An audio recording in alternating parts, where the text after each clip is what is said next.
Halo semuanya, perkenalkan nama saya Rebecca dan sesuai dari kelas bahasa IPA 3. Di sini saya akan mempresentasikan minyak bumi. Pengertian minyak bumi. Minyak bumi sering dijuluki sebagai emas hitam adalah cairan kental berwarna coklat, pekat atau gelap, atau kehijauan yang mudah terbakar yang berada di lapisan atas dari beberapa area di kerak bumi. Minyak bumi terdiri dari campuran kompleks dari berbagai hidrokarbon, sebagai besar seri alkane, tapi bervariasi dalam penampilan, komposisi, dan kemudahannya. Minyak bumi diambil dari sumber minyak di pertambangan minyak.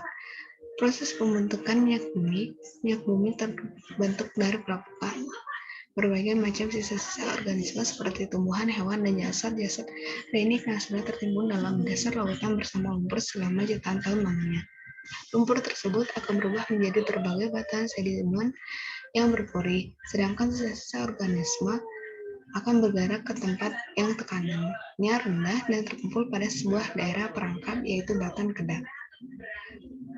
Gas alam, minyak, dan air akan terakumulasi sebagai deposit minyak bumi. Pada rongga bagian atas ada gas alam, sedangkan cairan minyak mengembang di atas deposit air. Proses pembentukan minyak bumi ganggang hidup di danau, tawar, juga di laut mengumpulkan energi dari matahari dengan fotosintesa. Sorok terkubur di bawah batu-batuan lainnya. Proses penguburan langsung di tanah tertutup, salah satunya oleh batuan reservoir. Ganggang yang mati akan direndapkan dan terkumpul di bagian dasar bercampur dengan batu lempung membentuk batu ninik. Sorok karbon terkena panas dan bereaksi dengan hidrogen membentuk hidrokarbon. Komposisi minyak bumi adalah campuran kompleks yang sebagian besar sekitar 90% hingga 97% terdiri dari senyawa hidrokarbon. Hidrokarbon yang terkandung dalam minyak bumi terutama adalah alkana, sedangkan sisanya adalah sikloalkana, alkena, dan senyawa aromatik. Komponen kecil lainnya selain hidrokarbon adalah senyawa-senyawa karbon yang mengandung oksigen, belerang, ataupun nitrogen. Gas alam sebagian besar terdiri dari alkana, suhu rendah, C1 sampai C4, dengan metana sebagai komponen utamanya.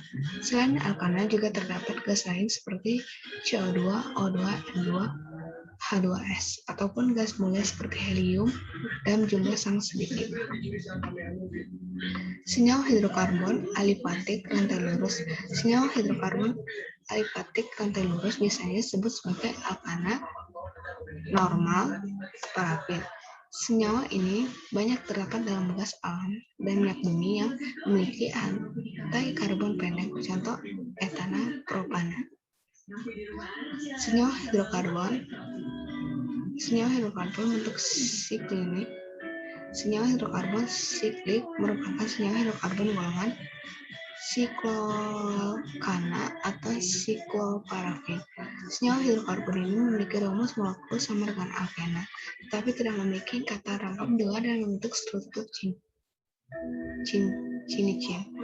Dalam minyak bumi, antara molekul siklik tersebut kadang-kadang bergabung membentuk suatu molekul yang terdiri atas beberapa senyawa siklik.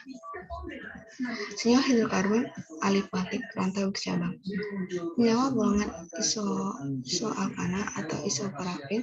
Jumlah senyawa hidrokarbon ini terdapat sebanyak senyawa hidrokarbon alifatik rantai lurus dan senyawa hidrokarbon bentuk siklik. Senyawa hidrokarbon aromatik. Senyawa hidrokarbon aromatik merupakan senyawa hidrokarbon yang berbentuk siklik segi 6 beri kata rangkap 2 selang-seling dan merupakan senyawa hidrokarbon takdino pada umumnya. Senyawa hidrokarbon aromatik ini terdapat dalam minyak bumi yang memiliki jumlah atom C besar. Proses pengolahan minyak bumi. Untuk memperoleh minyak bumi, perlu dilakukan proses pengeboran. Minyak bumi yang ditemukan biasanya akan bercampur dengan gas alam. Minyak bumi yang telah dipisahkan dari gas alam berbentuk cairan kental hitam dan berbau disebut minyak mentah, crude oil. Minyak mentah ini masih belum bisa dimanfaatkan secara langsung. Oleh karena itu, perlu dilakukan pemurnian refining dengan destilasi bertingkat. Prinsip destilasi ini adalah pemisahan komponen-komponen campuran berdasarkan perbedaan titik didih sehingga diperoleh kelompok-kelompok komponen dalam rentang titik didih tertentu yang disebut fraksi-fraksi.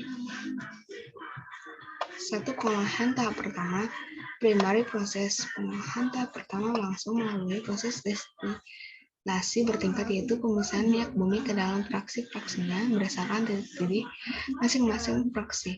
Fraksi pertama, fraksi kedua, fraksi ketiga, fraksi keempat, fraksi kelima, fraksi keenam, fraksi ketujuh, gas. Pengolahan tahap kedua untuk mendapatkan dan menghasilkan berbagai jenis bahan bakar minyak BBM dan bahan bakar minyak BBM dalam jumlah besar dan mutu yang lebih baik. Pengolahan cracking.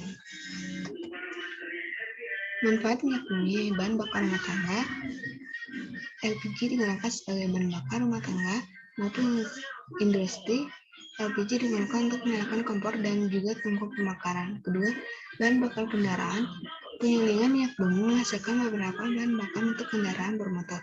Misalnya bensin untuk motor dan mobil, solar untuk truk, dan mesin diesel. Minyak pemanas untuk bahan bakar kapal laut. Nafta untuk pembuatan pertamax dan kerosin yang merupakan bahan baku pembuatan aftur, bahan bakar pesawat terbang.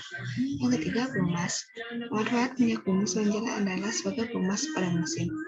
Pelumas yang dihasilkan minyak bumi berupa oli yang digunakan pada mesin motor, mesin mobil, alat elektronik, generator listrik, hingga mesin pabrik. Yang keempat, pertanian. Minyak bumi juga dimanfaatkan dalam bidang pertanian, yaitu sebagai bahan baku pembuatan pupuk. Selain untuk pupuk, minyak bumi juga digunakan sebagai bahan baku insektisida dan pestisida dalam mengusir hama. Sekian dari saya, maaf bila ada kata-kata yang kurang. Sekian, terima kasih.